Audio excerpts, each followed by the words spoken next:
हमारी दुनिया कक्षा 8 बिहार बोर्ड। पहला पाठ संसाधन।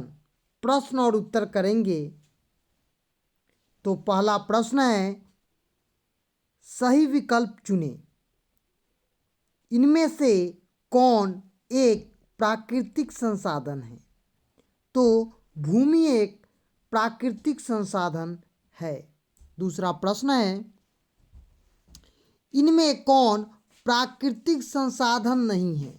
तो हवाई जहाज प्राकृतिक संसाधन नहीं है। तीसरा प्रश्न है, केरल में पाई जाने वाली थाइरोमियन किस प्रकार के संसाधन का उदाहरण है? तो यह संभाव्य है। चौथा प्रश्न है, संसाधन निर्माण के लिए क्या आवश्यक है? तो ज्ञान आवश्यक है। खाली स्थानों को उपयुक्त शब्दों से पूरा करना है। पहला है, डैश संसाधन क्षेत्र के विकास के लिए आधार का काम करता है। तो मानव करता है।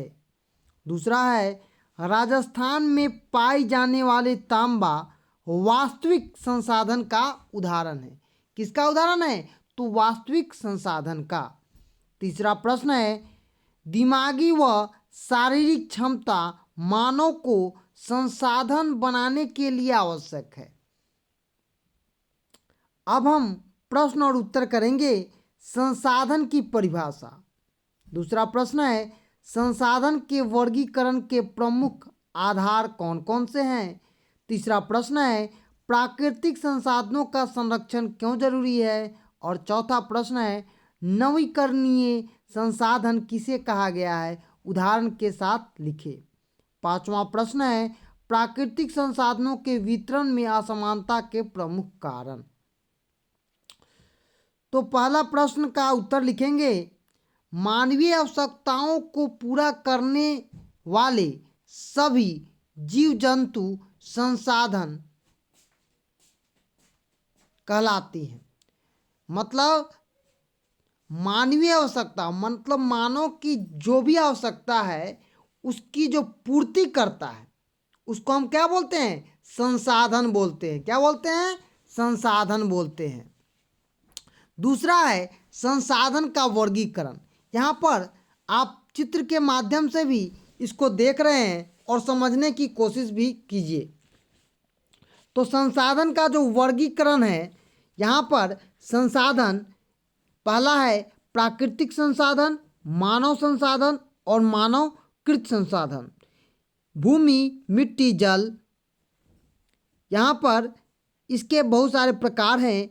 तो यह विकास व उपयोग के दृष्टि से वास्तविक संसाधन, संभव संसाधन, उत्पत्ति के आधार पर जैव संसाधन, अजैव संसाधन, उपलब्धता के आधार पर नवीकरणीय संसाधन, अनवीकरणीय संसाधन, वितरण के आधार पर सर्वत्र उपलब्ध संसाधन और स्थानीय संसाधन, और स्वामित्व के आधार पर तो उसमें है निजी संसाधन, राष्ट्रीय संसाधन और अंतर्राष्ट्रीय संसाधन। ये संसाधन का वर्गीकरण किया गया है और यहाँ पर इसी को हम आंसर के रूप में देख रहे हैं।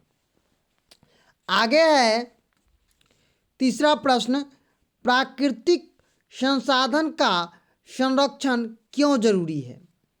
उत्तर लिखेंगे, प्राकृतिक संसाधन का संरक्षण इसलिए जरूरी है क्योंकि आवश्यकता व मांग के अनुसार, मतलब जितना आवश्यकता आपको है उसके मांग के अनुसार इन संसाधनों को मानव अपनी तकनीक व कौशल से उपयोग में लाता है। यदि इसका संरक्षण नहीं किया गया तो भविष्य में खत्म हो सकते हैं।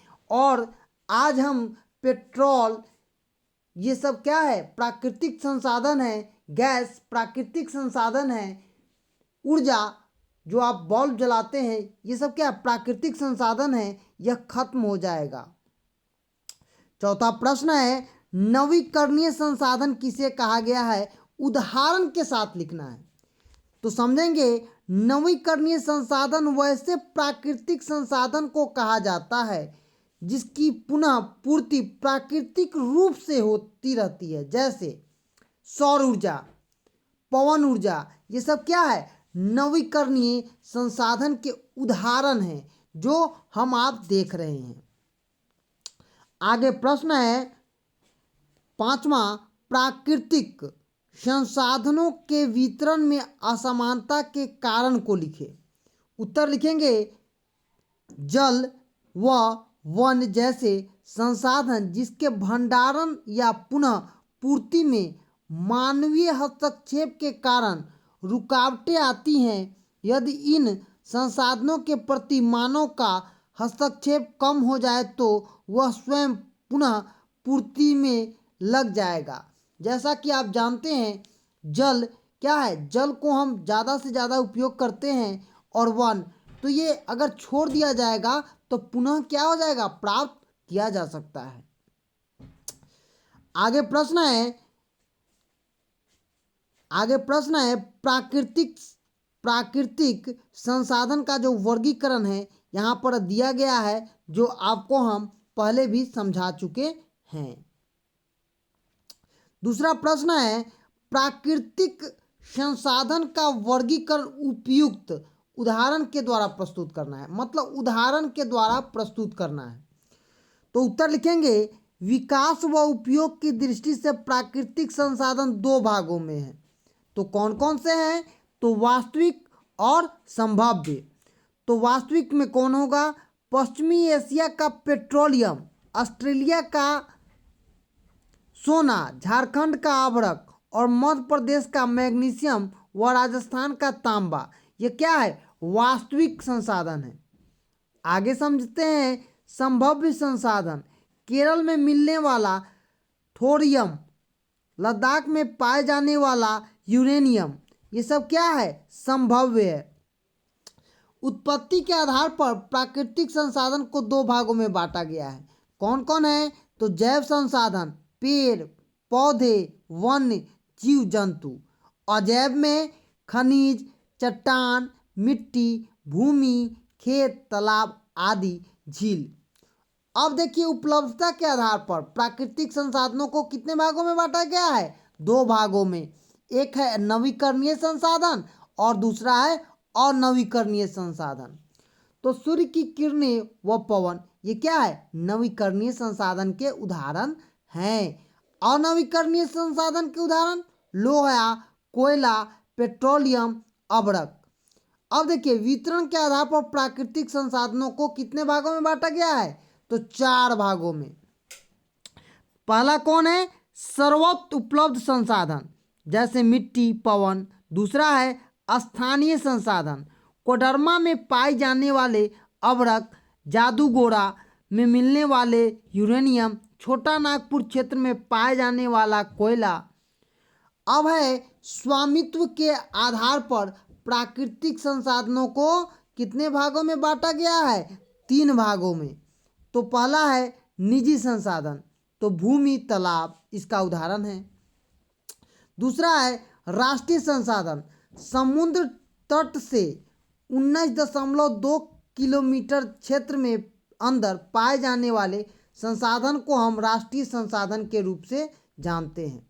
आगे प्रश्न है अंतर्राष्ट्रीय संसाधन, खुला महासागर का क्षेत्र। तो ये तीनों हैं। आगे अब प्रश्न हम पढ़ेंगे संसाधन बनाए जाते हैं उपयुक्त उदाहरण से स्पष्ट करें। उत्तर लिखेंगे संसाधन बनाए जाते हैं नदी या मरुस्थल में पड़े बालू का वहाँ कोई उपयोग नहीं होता है, परंतु जब वहाँ से उठकर बालू का निर्माण कार्य हेतु गांव या शहर में लाया जाता है तब उसका उपयोग किया जाता है, तो वह संसाधन है। जैसे अगर आप कोई भी साधन है या कोई भी चीज़ है, अगर मानव उपयोग के लिए है तो वो क्या है? संसाधन है। अगर वह मानव के उपयोग के लिए नहीं है तो वह संसाधन की संज्ञा में नहीं आएगा। आगे प्रश्न है संसाधन संरक्षण की आवश्यकता पर प्रकाश डालना है। तो लिखेंगे प्राकृतिक संसाधन के बिना मानव जीवन की कल्पना नहीं की जा सकती है, परंतु इन संसाधनों के उपयोग की तकनीक व संसाधनों की आवश्यकताओं का होना आवश्यक है। मनुष्य ने अपनी आवश्यकताएं पूर्ति के लिए प्राकृतिक संसाधन का अत्यधिक दोहन किया, इनमें इसका इस्तेमाल भी किया, इसे इस प्रकार प्रदूषित भी कर दिया, वे आज सीधे उपयोग के लायक नहीं रह गए हैं। यही नहीं, हमें कई प्राकृतिक संसाधन इतना अधिक खनन का उपयोग किया कि वे भंडारण धीरे धीरे समाप्ति की ओर है और भविष्य में इनके भंडार खत्म होने के कगार पर पहुंच जाने की आशंका है।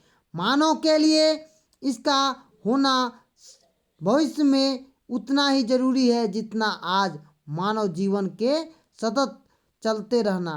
इसके लिए यह जरूरी है कि हम उन अमूल्य वस्तु संसाधनों का समुचित और भविष्य के लिए भी संरक्षित कर कर उस संसाधनों का उपयोग करें। तो आज हम संसाधन के बारे में पढ़े हैं और यहाँ